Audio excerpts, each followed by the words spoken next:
Welcome to Athlon U, the college football podcast from Athlon Sports. My name is Braden Gall. You can follow me on the internet, just all over it, anywhere on it, at Braden Gall.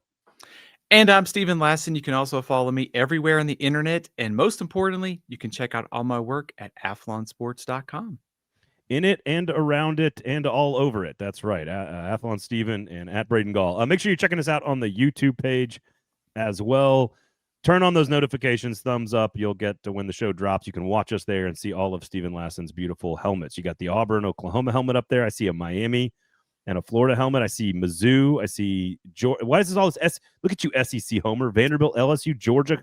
Look at all these SEC. You homer. It's actually like all the top matchups are supposed to be represented here. Of course, I'm like not thinking coherently because Utah and Texas Tech are just off screen. They should have been in the shot this week. So why do you hate the Big 12 so much? Well, it's early in the season. We're making some mistakes. We're still working through the process, and we're going to get there. By midseason, we'll have the helmet well figured out. And we are still more efficient than Kansas State's offense. All right. Here we go. So we'll get to some picks against the spread. We've got some big games in the Big 12 and the Big 10 this week. A couple of playoff matchups in the SEC as well, with implications there. The SEC, of course, had huge matchups last weekend, so some center stage stuff from the team from last week. 2 coaching changes already at the power conference programs. Not a surprise for either of them. We talked a little bit about Virginia Tech last week, but Brent Pry has been removed from his duties, as has Deshaun Foster at UCLA. Billy Napier, when is that axe going to fall? They will play Miami this weekend with a huge in-state game. Chance to go 0-2 in the state is not good. Not good for Billy. I wonder how many phone calls his agent is getting from Sunbelt teams currently. We'll see. So lots of stuff to get to today. Again, rate, review, subscribe. If you're listening on a podcast app of choice, we appreciate that. Write a review, 5 stars only. If you do not give us 5 stars, you are a hater. Better. It's better. Okay. We got to work on your we got to work on your swag, man. We got to work on your swag. Helmets, swagger, predictions, they all needs work. Here, you do it. You set me up. You do it. All right. If you don't give us 5 stars, you are a hater. All right. Noted for next week. Don't be a hater. Don't be a hater. All right. Okay, so let's start with our favorite thing. What was your favorite thing in week number 3? It's going fast, by the way, so appreciate it and enjoy it. Favorite thing in week number 3. What you're getting at is exactly where I wanted to go. We've had 3 weeks of the season. It is flying by. So my favorite thing was college football delivered on Saturday. The endings, the anxiety of some of these games, like Georgia Tech and Clemson, seeing Haynes King and Brent Key get into field goal position to play for a 50-plus yard field goal, and to see Aiden Barr just absolutely bury that field goal. We go to the afternoon games. We had Gunnar Stockton deliver a clutch 4th down touchdown pass for Georgia to come back and beat Tennessee. The backyard brawl went into overtime. Then we had at night Marcel Reed on 4th down connecting for the touchdown to beat Notre Dame. So my favorite thing is college football delivers every Saturday, but especially the endings. Week 3 was crazy. Just a perfect way to end some of the marquee games for college football last week. I feel like that's kind of a cheap answer here, Stephen. Like, I think that's you're not wrong. You're completely correct. I totally agree with you. And I also love all the things you just said. But we're going to talk about all of that. Okay, well, I'll give you something. I know. It was your favorite thing, so you were authentic to the exercise, so I appreciate that. Okay, how about this? Something quirky. How about Thursday night? What I like. NC State and Wake Forest. During the game, there's all kinds of smoke going off, and I'm thinking, like, somebody set off fireworks or something? No, it was a food truck on fire outside of Wake Forest Stadium that was contributing to all the smoke around the stadium. So, yes, CJ Bailey was putting a lot of steam on those passes, but it was the food truck that was on fire. Now we're talking. Fran Brown making his team run sprints after a win, and food trucks burning down on national broadcast. That is what I'm talking about here. So I'm going to ACC this year. So speaking of the ACC, maybe the best quarterback in the conference, and my favorite thing from last weekend and probably for the rest of the season. I have a feeling the television broadcasts are going to do a great job of this. This is the responsibility. You train all week to make sure you pronounce names correctly. But people like me and you who do shows like this, throughout the college football ether. My favorite thing this week is listening to all of the talking heads and broadcasters out there trying to pronounce the Cal quarterback last name and trying to put all three names together. So are you going to try with me here, or am I just going to be the one who embarrasses himself? I'll give it a shot. I have a feeling you're going to do better than I will. I will say, watching the game on Saturday night, Braden, they did say it once and then it was JKS. So I think it's okay to refer to him as like JKS. I think you need to establish that you can say it correctly first before you can slip into just calling him Nico. You know what I mean? Okay. And that's not the quarterback in California that I'm talking about, of course. I'm talking about Cal quarterback, who is a future rock star and future LSU Tiger. Miami Hurricane. Miami Hurricane, that's right. Jaron Keave Songupolo Telele. Oh man, I don't think I got it right. Jaron Keave Songupolo Telele. Telea. The first two are a little bit easier than the last one. Go ahead, let me hear you try.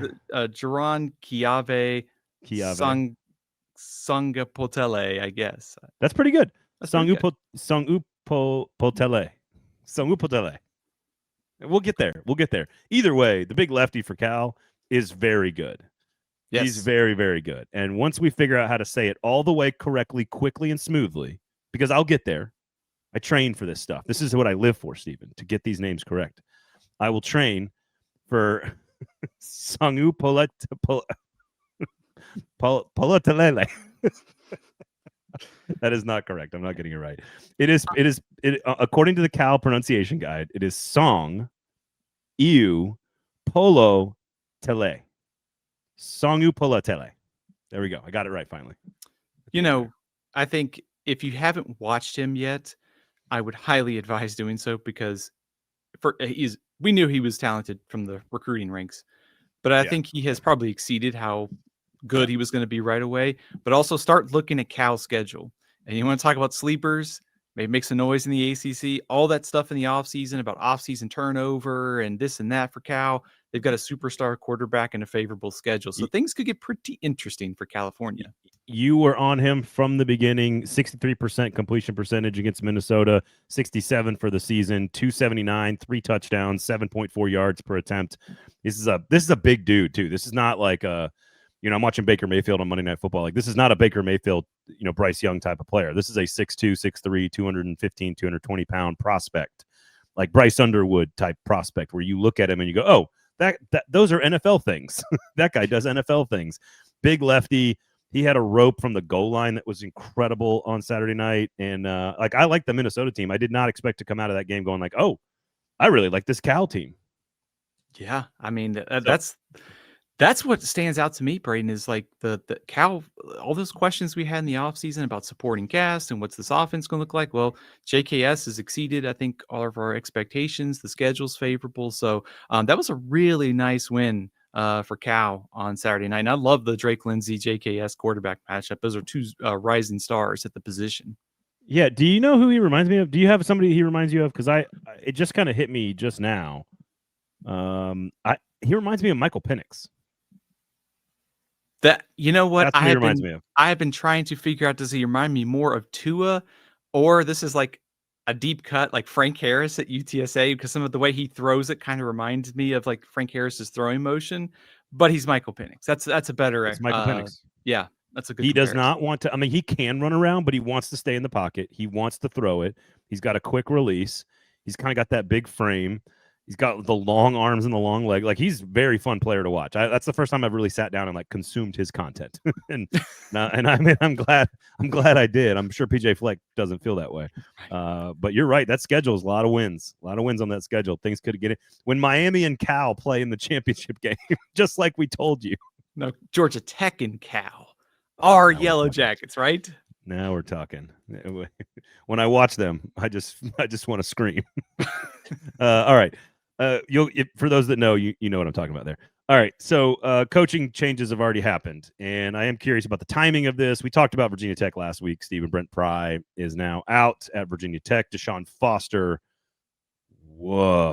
out at UCLA. And, of course, Billy Napier, a loss to frankly, the defense for Florida played pretty well on the road. That LSU offense, question mark. However, the LSU defense, elite.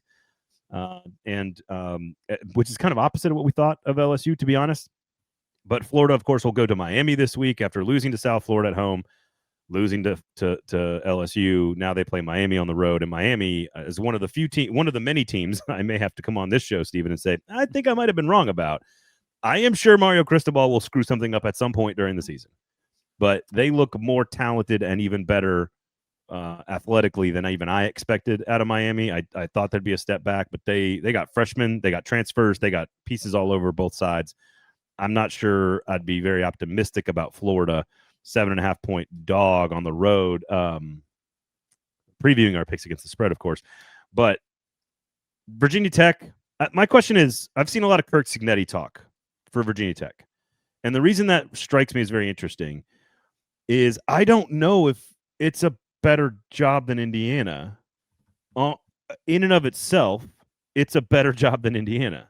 But in the ACC and the Indiana being locked into the Big Ten, could you I will be fascinated if there are overtures to Kurt Cignetti and he says no. Because I think that's a really interesting indication of where Virginia Tech, which I think is a great job and a great program and a great state and a great town with a pretty decent recruiting base. I don't know why you can't win at Virginia Tech. You should. If Kurt Cignetti were to say no hypothetically, even if it's just, being reported, that to me tells me a lot about the Big Ten security versus the ACC's future. No? I think it does. Also, I think if you're Cignetti, you have a good thing going there. And Indiana has made it clear they are going to give him the resources to make sure he can retain some of those guys on staff. Also, some of the NIL things they've been doing. They are serious about football. And we couldn't say that maybe, 10 years ago or so, but they've made the investment. Clearly it's paying off. So I think if he was hypothetically, he was to get a big time offer, Virginia Tech should aim high because to your point, they've got all the ingredients to be a good job. And we've seen them win under Frank Beamer. Justin Fuente had success right away. So the ingredients are there to be an upper level ACC job. If I'm Virginia Tech, aim high.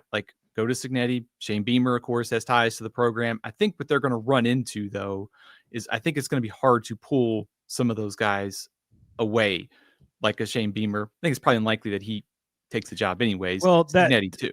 Shane's a different case. He's sort of a unique one of one here, because he's on the surface. There's no chance Virginia Tech is a better job than South Carolina. It's not right. South Carolina's a better job, but this is all about what makes Shane Beamer tick. If he wants to follow in his father's footsteps and has always dreamed his entire life of coaching at Virginia Tech, then you take the opportunity. You got to go do it. But if you are like Arch Manning and Peyton Manning and want to go a different route than your father and your uncles, and you want to carve your own thing, you're at South Carolina, which is a pretty good place to do it. He also could be frustrated right now after getting destroyed, losing his starting quarterback Sellers and getting destroyed at home by Vanderbilt. They go on the road and beat Missouri, get housed by Missouri this weekend. You could see Shane Beamer going, I don't know. I could be interested. The problem is, I think Virginia Tech's going to run into a Florida problem. Because if Florida wants Shane Beamer, they can offer much more and bigger and better stuff. And Shane Beamer saying no to Virginia Tech is one thing. Shane Beamer saying no to Florida is a whole other thing. Yeah, 100%. I think there's a larger discussion here about the timing of this too, because the transfer portal, if you play 4 games or less, you can enter the transfer portal in redshirt when your coach is fired. So, and true, this could be true if Florida fires Billy Napier 8 games into the season. There's a 30-day window for players to transfer. It's important now because of the redshirt rule for these 2 teams, Virginia Tech and UCLA. So the timing of it is really interesting to see what it does. They played so poorly against Old Dominion that it's you have to make this move probably to try to salvage your season, but you're also risking your roster. at the same time. I'm also thinking about this in the backdrop of what we talked about last week. We saw that presentation by the athletic director, Whit Babcock, like saying like, hey, we got to raise money. We've got to do this. Like, and I think what you're thinking is what's coming down the road in the 2030s. Like there's going to be another realignment shuffling. And so Virginia Tech is like, we've got to fix this right now, which is why I think probably proven head coaches are going to be on that list. Probably not a coordinator. I think you'll probably see some guys like a Dave Clawson, maybe. Wouldn't surprise me. Matt Campbell is fascinating to me here. Like, I think you at Virginia Tech, at Florida, I think you need a big name. Try to go get a big name. You're going to ask Dan Lanning, and he's going to say no. You're going to ask you might even ask Lincoln Riley and say, hey, how you feeling about the West Coast? You want to kind of sneak out at night and kind of come back to the East Side? I think you're going to try to make those guys say no at Florida. I think Virginia Tech is you need to go after the Curt Cignettis, who 5 years ago would have taken a Virginia Tech job in 2 seconds. In 2 seconds, he takes that job. But the Big Ten structure now, and that is why I'm curious about some of these names in the Big 12, because Virginia Tech could be conceived. I think Virginia Tech's a better job than Iowa State. It is. Now, the Big 12 is maybe a more stable conference with a little bit more upside, but Virginia Tech's a premier program that eventually will get picked up, I imagine, by either the Big Ten or the SEC at some point, like you're saying, 2030. Virginia Tech should be able to I think you should be in the sweet spot of finding an established coach who's got some upside, who's kind of ready for the next challenge. And I feel like Matt Campbell now, unless they go 12-0 this year, and he's like, no, I'm trying to win a championship in Ames, Iowa, which is possible. But that's the kind of name I'm going after. Like Lance Leipold is not a bad name to go after at Virginia Tech. Like Willie Fritz is a good name. Ed Houston is going to build a good. They're good coaches in that conference that I think would be interested and view Virginia Tech as a step up. Would they view UCLA as a step up? I don't know. I think UCLA has its own challenges, but it will be interesting to see how Big Ten stability and money amplifies and increases the value of the UCLA job. 100%. I also think the same questions that we had about Virginia Tech, like with both these teams have good recruiting bases and stuff like that. I think there's like the right ingredients for the right coach can win. I think for UCLA, there's been kind of this looming question of like, what resources are you going to have for your coach? I mean, this time they can actually do a search. Like last time, Chip Kelly leaving, the timing kind of sucked for a coaching search. They had to promote Foster. He did a good job at the end of last year. They were a complete disaster this year. So they can actually execute a full search now. And I think kind of seen some indications that they are going to be a little bit more serious about the funding and trying to make football better this time. And so I think in this case, I think the candidate pools for both are just so fascinating, because if you're UCLA, like why not call like Dan Mullen? Like Pat Fitzgerald is out there. I love the Dan Mullen. Dan Mullen's a great idea. I love that idea. I mean, you can play it. Score points. Right. It's an event town. You can put some points on the board. You can have some fun. You can attract quarterbacks. So like someone like that, I think jumps right to the top of my board. I know there's been a lot of talk about like coordinators like Danton Lynn from USC. He's got ties to UCLA. I could see that too. But I think if I'm UCLA, Big Ten job, got the resources. If they're going to put everything into it, go out and try to hire like a high caliber coach like a Mullen or someone proven like Fitzgerald. Swing high and see what happens. Is Fitzgerald got too much noise around him still, or has he waited his proper amount of time before he can come back? That's a great question. I think the fact that lawsuit was settled probably opens the door for him to get back into coaching, and it's probably removed some of the questions that teams had. And again, there's a ton of other great names for all these jobs, right? There's lots of great names out there. What I like talking about through coaching jobs is sort of like the type of hire. And I do think Florida is going to try to go splashy and big. I think, again, assuming they make a move on Billy Napier, Virginia Tech, I think I think what they need is a stabilizing force.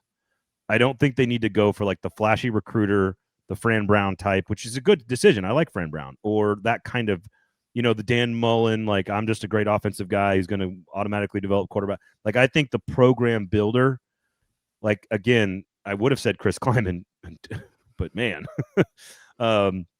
Matt Campbell, Willie Fritz, Lance Leipold, those three are near the top of my list of guys that I think. Curt Cignetti, like they all kind of are cut from the same cloth, and I think those are the same types of hires that I would go after. I think all four of those guys would be fantastic hires for Virginia Tech. So we'll see what happens. Let me throw out a wild card question to you about Virginia Tech, because his name's going to come up and it already has. Oh, please don't. Would you hire Michael Vick? Oh, okay, good. I like Michael Vick way more than John Gruden, so thank you. Oh, no, they should not hire John Gruden. No. I think Vick is a stretch, just given that he doesn't have a lot of experience as a head coach. Yeah. That seems like the thing I just said not to do, which is like the flashy name. But Vick is different because of his value to that community and how much people idolize him. So that one's it'd be harder to say no to that one. I don't know, because you can kind of sell it as like, hey, we're going to give him a shot. And then in 2 or 3 years, if it doesn't work, that's when you really need to have the next guy ready to go, because that's when the round of realignment starts 3 years after that. So you're talking 6 years away. The checklist on John Gruden is hilarious to me, because the number of text messages I get from every team with a coaching opening, where my friends who are fans are like, oh, I think we should go after Gruden. We could do worse. And I'm like, I don't know if you could. I don't know if you could do worse than Gruden. Never coached in college, never recruited one time, left because of office place harassment, garbage, is old as hell. And I don't think he's had a winning season since like I was in college. I was going to say, I know the Raiders are a bit of a mess, but 8-8, 7-9, 4-12. And like at the end of his Bucs tenure, they were 9-7 and 4-12. So when's his last winning season? What year? 2008. Oh, I wasn't in college, but close. Close, right? 2008. Tim Tebow was in college. He has not won a playoff game since 2002. Plus, he is thirsty AF, man. That dude. That guy just, in all senses of the word.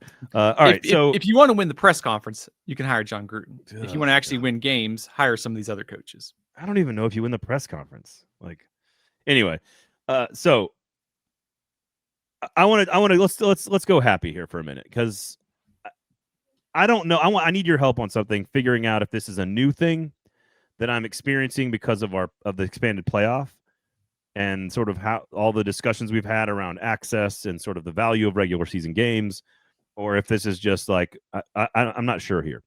I think Georgia-Tennessee was the best football game of the season so far. I think it was just haymaker after haymaker, counterpunch after counterpunch, big plays, critical situations, 4th down from Gunnar Stockton, as you mentioned, drama, chaos, atmosphere, talent. I thought Tennessee matched up athletically for the first time in like a decade. I will say a number of things here about Tennessee. Number one, absolutely wrong about the swap.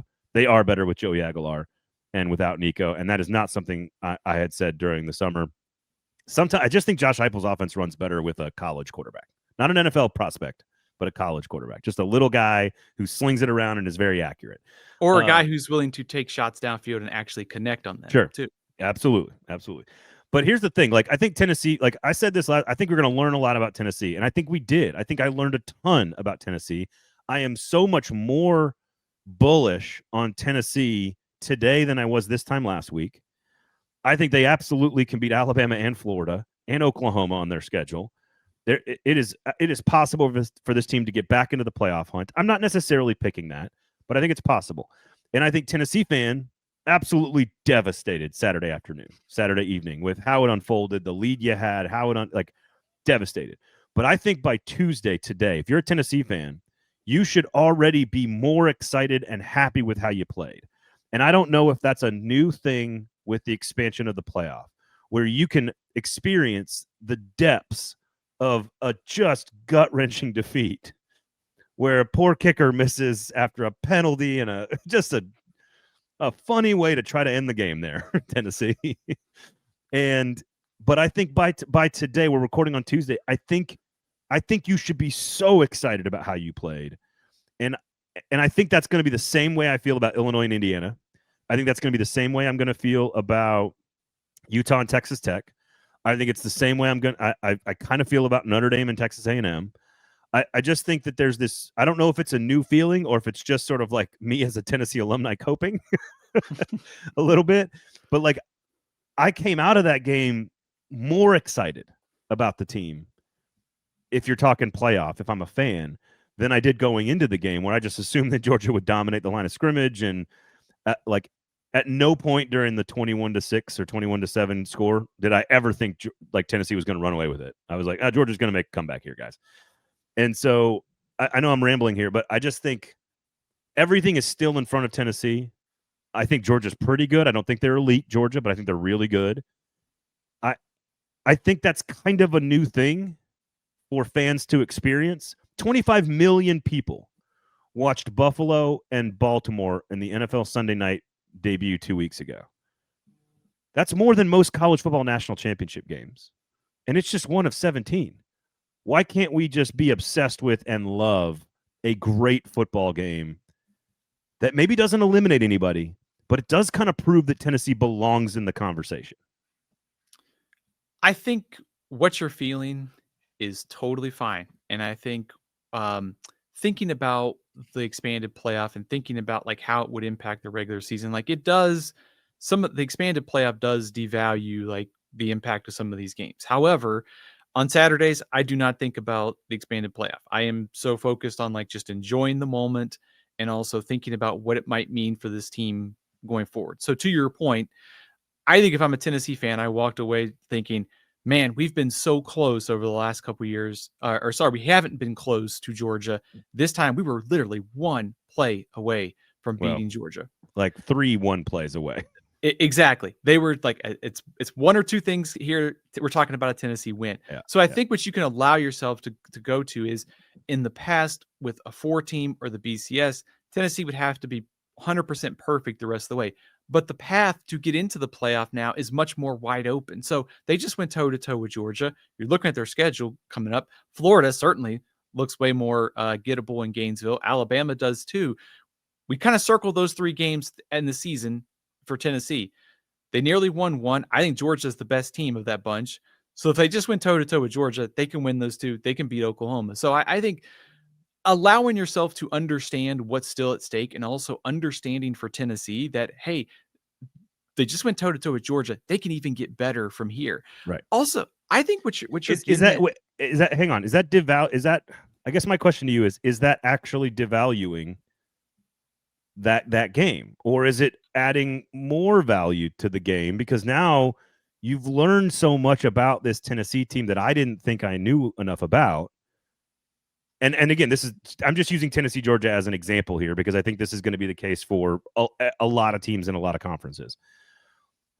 I know what you're saying about devaluing the merit of like the loss in the loss column means the margin for error, they have to be perfect to win a national championship. But is that actually what's happening? Because you and I both enjoyed the game, and everybody who watched it, I assume, enjoyed the game just as much as you ever would. There's no less value in that game. There was no less competitive fire or effort put forth by the 2 teams. And now Tennessee has become a new thing to me. Tennessee is now a thing in our conversation around the playoff. Does that make sense? Like I'm just this is this is pedantic and semantic. I get it, but like I just think there's value to be had here in this conversation. I feel like. Yeah, I honestly I think it kind of depends on your perspective, and this is maybe a bad answer, but I know that there are a lot of like hardcore 4-8-team like playoff people out there. And, I'm sort of like just whatever college football, just throw it at me. I would always prefer a smaller playoff because that pursuit of perfection, like in the BCS and 4-team era, was always like really appealing to me. But I think in this era with the expanded playoff, I mean, in a way, it does add some value to games like this and also can kind of take them away. I mean, like last year's Ohio State-Michigan game, Ohio State loses. If we have a smaller playoff, they're probably not in, but they get in and win it. So you have to kind of like, there is some good and some bad to all of this. Like I learned a lot about Tennessee. I learned a lot about Georgia. Tennessee's got more margin for error. In a 4-team playoff, we're probably thinking Tennessee's probably out of it. So the rest of the way, they're very much alive. Yeah, no, and I know what you're saying there. And I think that's I think that's the right argument. I just think like what it allows us to do? It allows us to move teams up when they lose. I did for Tennessee. That's what it does in the rankings. It allows us to watch a game and use context and nuance around what we see, unlike ever before. And I remember you and I doing this show and previous hosts doing this show in 2015 and 2016 and 2017. No, you had your chance. You had your chance. You lost. That's it. You had your chance. Like Texas on the road against Ohio. Oh, you had your chance. It's like, well, that's not how sports work. And so maybe it's just modernizing the thought process around how we view teams. That if this game was in Georgia, I'd feel even better about this. Because I haven't necessarily changed my opinion about Tennessee being a championship contender, but that's not what Utah and Texas Tech is about this weekend. That's not what Indiana and Illinois is all about this weekend. It's about getting into the playoff. It's about building a resume to show people that you belong in the conversation. And if Illinois loses a really close game and it's 24-23 at the buzzer on the road, and Indiana goes on and makes the playoff, then Illinois has earned the right to be in that conversation by playing in that game. Same with Utah and Texas Tech. So I just think the value that has been added is nuance and context to our conversations around teams. And now I actually think more of Tennessee. I think Tennessee is going to be better than I expected and is going to continue to get better throughout the course of the year. Notre Dame and Texas A&M. Texas A&M, we can get to this. Texas A&M defense has problems, but every time Texas A&M has ever been in that game, they've lost that game. And they didn't lose that game this year. I don't think Texas A&M is going to win the national championship. But I learned a little bit about Texas A&M. And I'm not hating on Notre Dame for losing on a 4th down touchdown pass to what could be a pretty good Texas A&M team and losing on the road in a fairly good, close-ish game against what could be a very good Miami team. Notre Dame's resume is going to be fascinating to watch unfold over the course of the season. So I just think the value that has been added is like a more complicated and more accurate conversation about the rankings, if that makes sense. Yeah, we've had a lot of interesting ranking discussions this season already because there was some stuff with the AP ballot and some voters and getting criticized for their votes. I have a question on Notre Dame. I want to ask you about the rankings too. But I think, I get so tired of hearing like, well, we should abolish preseason rankings. Polls don't matter. They're a good way for us to frame the discussion around each week. And they're not impacting our ability to enjoy the games on Saturday or what's ahead. They play no role in the national championship. So I try not to get too worked up over the rankings, but especially this week when I've seen so much discussion about Notre Dame and whether or not they should have been ranked at 0-2. And I'm sitting here thinking, if you're a voter and you believe that Miami and Texas A&M are top 10 teams at this point because of their wins, then Notre Dame with a couple close losses ought to be still in the discussion to be ranked. So I don't think it's like that big of a leap. And this kind of brings in Georgia and Tennessee because we are learning a lot about these teams in a very quick manner. Because I think the thing that stood out to me about Georgia on Saturday was Gunnar Stockton. It's like we heard he can't throw the ball downfield. It's like the first pass they made it a point. They're going to bomb it downfield. He caught it. Dude, the 4th down play was insane. It was clutch in an environment like that. They won the game not because of an elite defense, not because of an elite running game. They won the game because Gunnar Stockton went down the field outside the hash marks. Yeah. I don't know why Landon Humphreys didn't play more last year. I do not understand. That guy, he's a Nashville guy, so maybe I'm a little partial here. He played at NBA here in town, but like that dude runs perfect routes, has great hands. What was the problem with Georgia's receivers last year? Couldn't catch anything. Yeah. Why that guy was not in the anyway? That's neither here nor there. I have been pro Gunnar Stockton all summer. Like I think he's underrated, guys. I think you guys are sleeping on him. I have no idea if Georgia is a top 3 team, or if they're better than Penn State, or if they're better than Miami, or if they're as good as Ohio State. In fact, my question to you here is like I'm looking at the Athlon rankings and I'm like, who's the best team in the SEC? On paper. I could like not on paper, but like based on what you've seen, based on your instincts, based on coaching, talent, paper, all of the above. Like, who's the best team in the SEC right now? Who are you taking in a game to beat everyone else in the conference? I would take Georgia. I would take Georgia as well. Right. I trust Kirby Smart to figure this defense out. There's a lot of turnover from last season to this season. They will figure it out. Maybe it's not elite like holding teams to 10 points a game, but it will get better. Well, also, don't even do. Sorry, I didn't mean to interrupt. Don't even do that. Don't even do that. They'll figure it out thing. Just say today you've got to win a game, and you have to play any other team in the SEC of my choice. Right? I get to pick whoever I want. Who are you picking right now to walk out onto the field today on Tuesday, September 16th? That's easy. It's Georgia. Who do you trust? It's Georgia. Georgia. It's Georgia. Now, Texas could be better by the end of the year, and we can have that conversation. Tennessee might be pretty good by the end of the year. Don't know about Missouri yet. We'll find out this weekend. A&M looks pretty good, but still, they're A&M. Yeah, who knows? Alabama, not sure what they are. Ole Miss is banged up. Like, the depth in this conference is extraordinary, just first and foremost. It's like South Carolina, Vanderbilt. Like, we can keep going. Oklahoma's really good. But I'm not buying Oklahoma as the best team because the offensive line and they can't run the ball. So, like, this is what's allowing us to do. To me, this is what the playoff has done. It allows us to go deeper into the nuances of a team and the resume and do a more thoughtful conversation around who's good and bad without it just resorting to, well, you had your chance, you lost. And it's like, like that's not how this should be. It's not how the college basketball tournament works. That's not how this is. And I'm very excited that if Utah and Texas Tech play a great game, and I think Utah's going to win because they're better at the line of scrimmage. We'll find out if that Twitter money worked for Texas Tech. But if Utah wins a really close game and they both go on to be sort of 10-2-ish, like, I'm going to say, like, this, they deserve the credit for playing in a great matchup, especially early in the year. And I think people will do that. I think people will give, I think voters and committee people and pollsters and fans and media people, I am hopeful that we're going to give lots of teams more credit for playing tough games, for playing in close losses. All of that, I think, is adding value to the regular season. 25 million people watched one of 17 football games for Buffalo and Baltimore. I know it's the NFL, but, like, come on.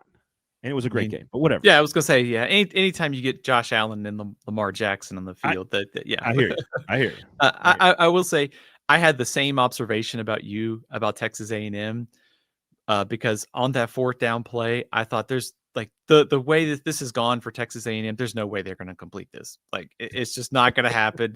And of course, like, this tight end and is barely involved in the game, and from the passing perspective, catches an unbelievable catch. But I think at large, I mean, in the big picture here, I do think Marcel Reed looks a lot better than he did last year, and it helps to have guys like Mario Craver and Casey Concepcion who can actually make plays. They were missing this last year, so to kind of a point on improvement during the season, Texas A&M just got this huge win.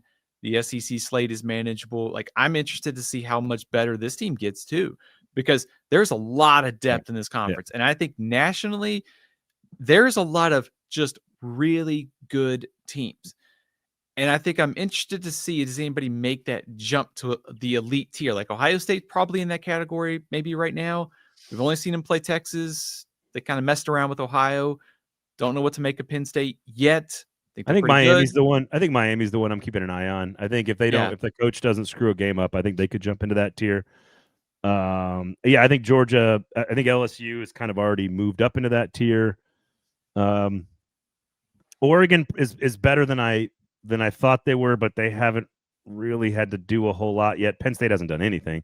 I think Texas. This whole thing is concerning. We can talk Clemson and Texas now, because it's concerning. But, like, again, this goes to the Notre Dame thing. Like, Notre Dame losing on a fourth down pass on a basic 50-50 jump ball in the end zone is not a reason to eliminate Notre Dame from the playoff. It's just not. It's a mark and on the resume, and it's a bullet point, but, like, those are 50-50 games.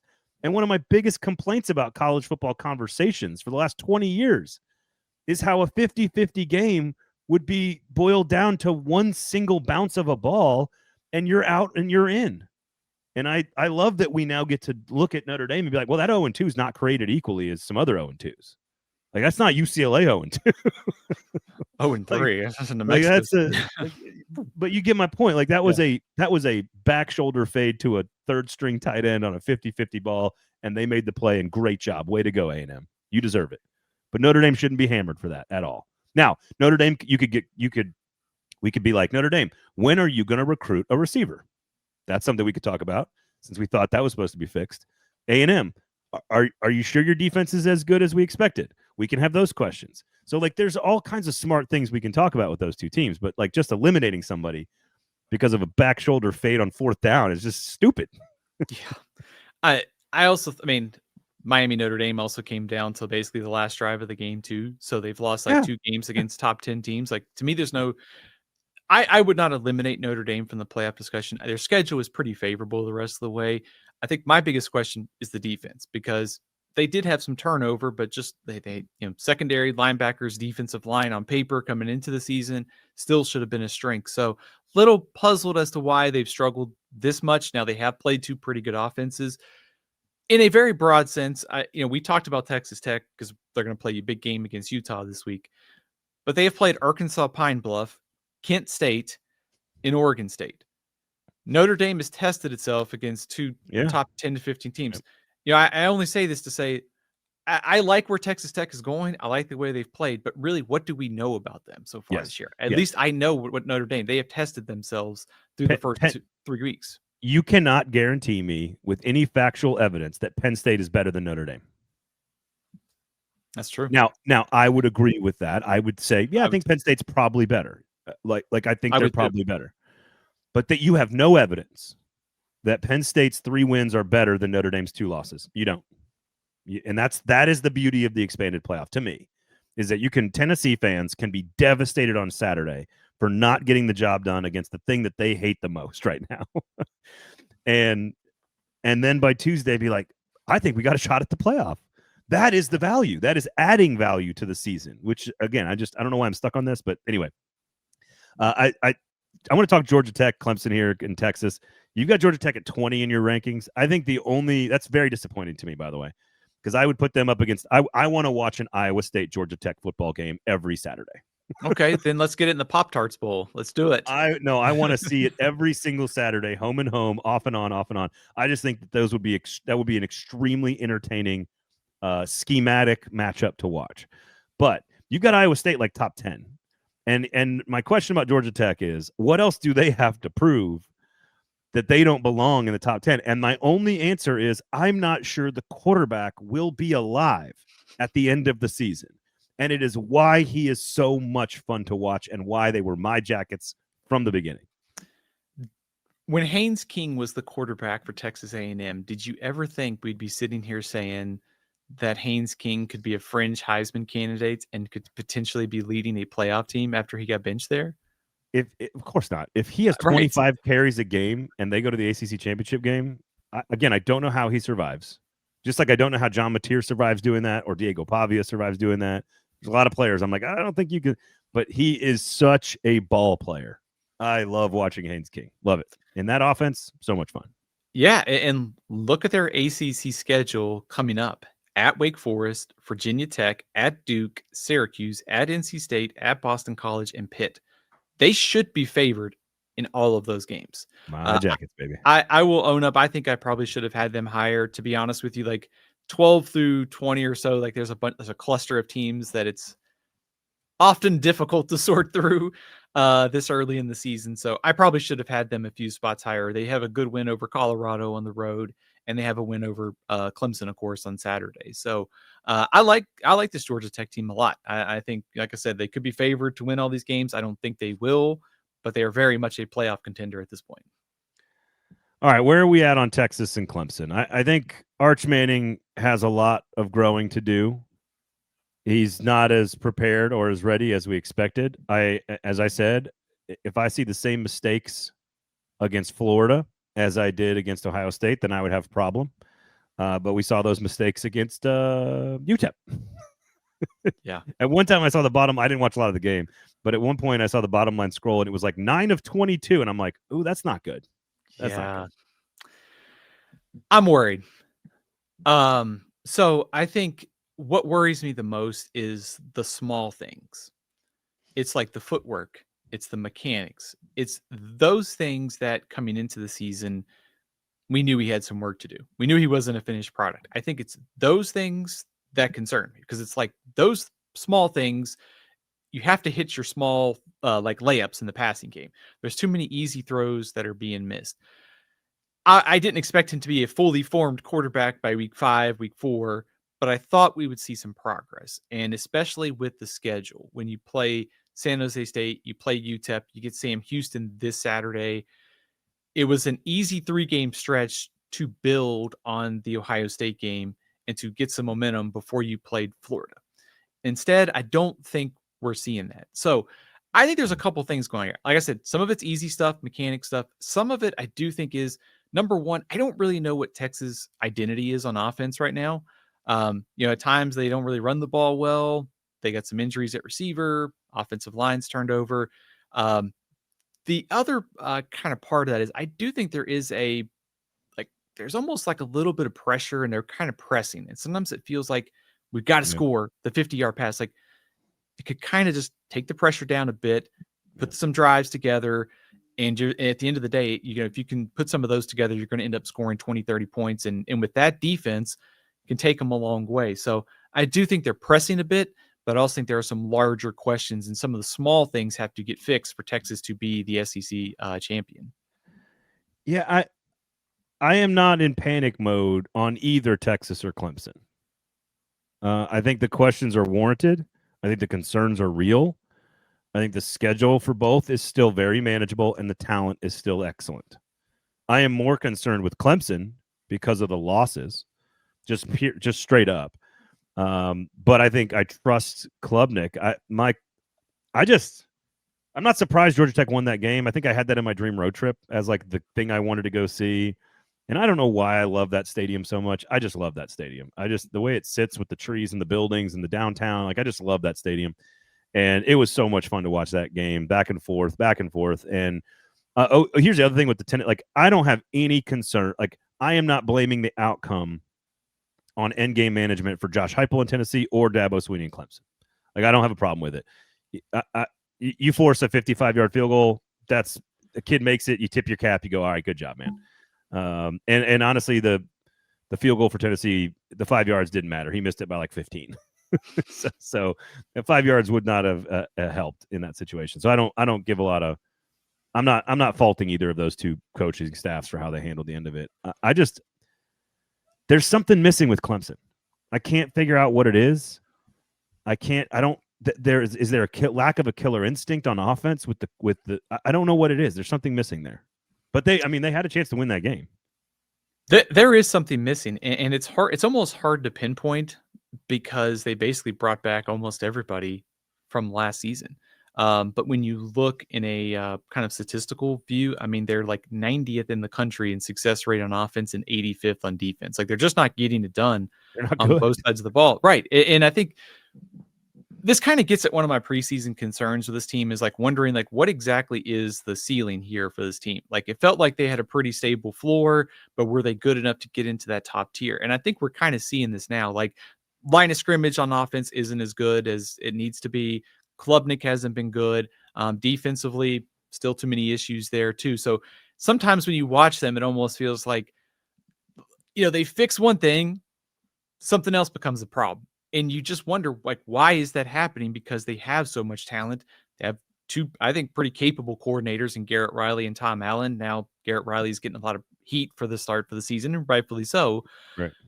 But there's still a lot of talent here. And I think when we start thinking ahead for this team, it wouldn't stun me if they won most of their games the rest of the way, because they get Syracuse, North Carolina, BC, SMU, Duke, Florida State, at Louisville, Furman, and at South Carolina. I doubt that they'll win every one of those, but if they got hot, they could still finish 10-2. So I'm not totally out on Clemson. I'm more worried about Clemson than I am Texas at this point. I agree. Texas' defense has looked very good. Yeah. Like their defense is still like under 4 yards of play on defense. Like they've played a tougher. I mean, I guess they played an equal-ish schedule. I suppose Clemson's been harder now that I think about it. There's a lot of winnable games for Clemson. There are plenty of winnable games for Texas. I think Texas is better right now. And honestly, like outside of Kansas State, there's probably not a team I've been more wrong about than Clemson. But losing to LSU by a score and losing to Georgia Tech on the road with a field goal at the last second, also, much like Notre Dame, those are not bad. Those are good resume losses, if there is such a thing. It's how they've looked is the problem. Especially the Troy game. I think had they dominated Troy, I think we'd be maybe feeling a little bit different. But the fact they were down 16-0, I think is like a 5-alarm concern. Well, we'll see what happens. Clemson and Texas still has one more. They've got one more bye week basically. Sam Houston off week and then Florida. Yeah, they got 2 weeks to kind of iron it out before they start playing a real football game again. And then you already alluded to Clemson's schedule coming up. So Indiana, Illinois, Utah, Texas Tech, Auburn, and Oklahoma. Unfortunately, we by the way, we need to say congratulations to Vanderbilt. Vanderbilt is a very good football team. As I mentioned, Lenore Sellers off when they, when he's in the game, 8 yards of play. When he's out of the game, 4.5 yards of play. I don't think it's that simple. I think Vanderbilt deserves the credit for the win, but it certainly is a different team when Lenore Sellers is not in the game. Doesn't seem like he's going to play. They got to go on the road to Missouri, which all of a sudden, Bo Prabula looks like a real quarterback, and Missouri looks like a legitimate contender. They got UMass and then Bama at home before they have a tough road stretch. I'm not sure what Ole Miss is. They won a game against Arkansas that you expect to happen between Ole Miss and Arkansas, which is a high scoring game of chaos. Ole Miss hosts Tulane. That's really interesting. You got Arizona State and Baylor. You got the Iron Skillet, SMU and TCU, two ships passing in the night. It seems like. And honestly, with Kansas State, maybe we need to touch on this. Like, their offense has been bad. And the one thing they're supposed to be able to do is move the ball around with Avery Johnson. And this is my fault, Stephen. I apologize to you for making you pick Kansas State, for thinking that this was a top 15 team, for picking them to make the playoff, for thinking Avery Johnson was a good Heisman pick. Like, this is atrocious. And it means the Big 12 is completely wide open as we expected. Also, shout out to Arizona because they look like a much improved team. But it is funny to sit here and think about Kansas State and how poorly they played, and yet they've lost 3 games by 1 score. And in theory, they could get their act together because Arizona is a non-conference game, and their only loss is to Iowa State. I just think it's probably going to be hard for this team to get back in it. Now, they are on an off week, so maybe they can get the Ireland hangover kind of out of the way. A lot of issues, though. I mean, if you look out, just when you watch the game and look at the stats, I mean, they had the one big rushing play in the second half, and they had a short field one time for score. They have not moved the ball consistently enough all season. Dylan Edwards being hurt at running back, certainly having an issue. Also think they are not as strong as we're used to seeing a K-State team on the offensive line. And that is a big problem because it goes to run game. It goes to protection for Avery Johnson. Also, I think they need to let him be Avery Johnson to some extent. Like, he's got to be more involved in the run game. He's got 25 carries through 4 games, averaging about 6 carries a game. I think for this offense to get back to being just better right now, they've got to get him probably closer to 10 carries a game. So I think too many issues for K-State. I think they'll play better maybe later on in the season, but I don't think they're going to be a threat to get to the Big 12 championship at this point. I mean, just a fascinating games in the Big 12. Texas Tech, Utah is going to teach us a lot about both teams. SMU, TCU, it feels like TCU trending up, SMU trending down. The Arizona State Baylor game is enormous because the loser goes to 2 losses. Arizona State bounced back last week, but against nobody. And that is, 2 good quarterbacks. The Baylor offense with Cameron and company and Robertson, they are all over the place, man. It is fun to watch those guys. And so I think Baylor's favored by a couple of points. That's one that I'm really tuned in on. 6:30 on Saturday night is at Arizona State at Baylor. That's a really good game. Kansas at home, coming off a bye, versus West Virginia. Congratulations, by God, Virginia, scoring 10 points in the last 5 minutes to send the backyard brawl to overtime. Here's my thing, though. I feel like West Virginia used so much energy up at the end of that game that they turn around and come back. Kansas is rested. I just think this is a bad spot for West Virginia. So, Kansas at home, Baylor at home, Utah at home, TCU at home. I'm kind of interested in the home teams holding serve in the Big 12 and making for a really good weekend in that conference. I think Baylor and Arizona State has serious chaos potential. It starts at 6:30. It really should start at like 9:30. It should be like Big 12 after dark because, Leavitt was not very good against Mississippi State, and he kind of bounced back last week against Texas State. But Baylor's offense, between the 4th down gambles and the playmakers and the way Sawyer Robertson is playing, there could be like 1,000 yards in this game. It's going to be a fun back and forth here. So I definitely got my eye on that one. But also, I mean, the Texas Tech Utah game is so fascinating because these two teams, we talked all offseason about offseason acquisitions. Dan Pierre's looked great for Utah. I mean, we don't know a whole lot about Texas Tech. We think they're pretty good, but their schedule's light. Utah's great win is UCLA. So Texas Tech is doing the thing though that really good teams do when they play like Penn State. When you play nobody in the non-conference, you need to be dominant. yes, and they have been dominant. Indiana has been dominant, right, in the non-conference, right. despite not playing anybody. So They played Old Dominion, who just smacked Virginia fair. Tech. But I think data collection is a word we used before. We're learning a lot about Texas Tech and Utah this week, and I'm fascinated to see if that Texas Tech defense, which they spent so much money on this offseason, is actually better. They're holding teams to about 12 points a game so far. Note the opponents, though. I think we'll find out a lot more this week. I mean, it is 2 road games for Utah, 4.4 yards a carry against UCLA, 4.0 yards per carry against Wyoming, both on the road, and then 3.8 at home against Cal Poly. Isn't that to me, this Utah team, they're favored by like 3.5. I like Utah here because of their offensive and defensive line superiority. Is that oversimplifying it?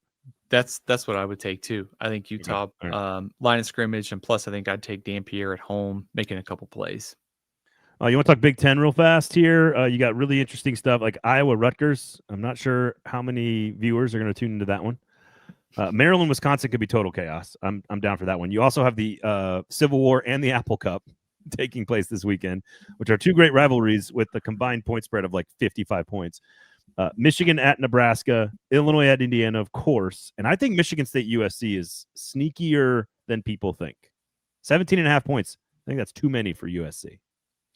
Also, late Big Ten after dark game too. Like it kicks off like at 11 o'clock Eastern time. So, yeah. Sorry, Sparty. Yeah, there's got to stay up, get the coffee going if you're a Michigan State fan. It's kind of an interesting stretch for USC. I mean, we talk about teams that we don't know a lot about. I mean, they took care of business against Missouri State, Georgia Southern, and then they beat Purdue last week on the road. But this game against Michigan State, I think better test than Purdue, but then you get at Illinois, Michigan, at Notre Dame, and at Nebraska. So kind of a season-defining stretch here coming up for USC. The Illinois-Indiana game, though, very high on my intrigue list for this week because it's kind of one of those games we talked all offseason. You know, you have the top tier of the Big Ten. You got Ohio State, you got Penn State, you got Oregon. Is there another team of the Big Ten that could make the playoff? Like, is it Michigan? Is it Illinois, Indiana? Maybe Nebraska get in that conversation? Like, Illinois, Indiana, Michigan, Nebraska, 2 kind of huge swing games, I think, in this conference and kind of shaping that battle outside the teams at the top. It is not Wisconsin and Maryland. Indiana. That's the Billy Edwards Bowl, though. Indiana, 16 tackles for loss last week, 14 tackles for loss the week before that, just 3 the week before that. What were you guys doing in week 1? Number 1 in the nation playing behind the line of scrimmage. Illinois got like more than 20 tackles for like these 2 defensive lines are disruptive. They have 2 very good quarterbacks. Altmaier's played a ton of football, and Mendoza's very talented. This is like this feels like more of a playoff matchup than it should be. Meaning like it's legit. These are 2 good coaches, 2 great programs, 2 line of scrimmage teams, 2 good quarterbacks. I have no idea what to expect. I'm taking Illinois in the points in this one because there's too many points. It's 5.5 on the road, and I think it's going to be an ugly, low-scoring battle. I think it is. Whoever can convert on 3rd and 4, stubbornly trying to run the football, is going to win. I'm very excited about watching this game. I'm glad it got flexed into the night slot. It's really, really good football. I can't wait to watch the physicality on the line of scrimmage. I think Illinois. I kind of like Illinois. Am I crazy here? I don't know why Indiana's 5.5 point favorite, but anyway. Give me the Hoosiers. So going back to that game against Duke a few weeks ago, Illinois struggled to run the ball, and they also gave it too many tackles for loss. And here comes Indiana, that aggressive defense. So maybe Illinois figured it out, but I mean, on paper, this game seems pretty even to me, which means I kind of like the home team here. So give me Fernando Mendoza and the Indiana home field edge over Illinois. Michigan, Nebraska, we haven't talked about that one too much. Eventually, Dylan Raiola needs to do something that shows the world that he is Dylan Raiola, right? Yeah, I mean, this is the perfect chance to, right? Against a defense like Michigan. It's kind of like a show me game, really, for both teams here because Underwood looked great last week, much better than the Oklahoma game. I think some of that might have been game plan oriented. But I think there is a real chance here for Nebraska to kind of get one of those like the moment type of wins, getting Michigan at your place. And then for Michigan, if they can go on the road and beat Nebraska without their head coach, Invoking the moment here on the pod, huh? We haven't invoked it in a while. Okay. All right, I could see that. I'm trying to think of any other ups. Like, I don't see any 7.5 point underdogs at home.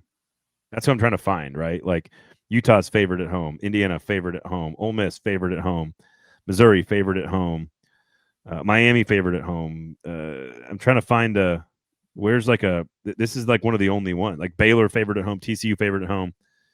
This is one of the only ones. Is Nebraska at home? Do you rush the field as a 2.5 point underdog? I think you can. Okay. Celebrate responsibly. Yeah. I look, it's a great defense, two really talented quarterbacks. This is one of those games that if you're Nebraska, if you're Matt Rule, you got to prove some proof of concept here. Raiola as well. This is sort of a just show us moment here for Nebraska. Auburn and Oklahoma. This is super juicy. SEC playoff implications, Atlanta implications potentially. Auburn, Auburn defensively has been very, very good at the line of scrimmage. They're getting pressure. They're stopping people. They're stopping the run. Baylor offensively is very good, and they actually played pretty well against them on defense in week number 1. This is John Mateer behind an offensive line that doesn't protect him and a lack of a running game against an Auburn front. Now, Mateer might be good enough to Johnny Manziel his way to a win here, but I kind of like Auburn with the points on this one. Interesting. Yep. I think Oklahoma's riding on John Mateer love fest, which is totally warranted. I love watching him play too, but they are not as complete as people think. I think the defense very good. I think the quarterback's great. I just don't think there's not as much balance on offense. Auburn's not better than Oklahoma, but I think they can keep it close.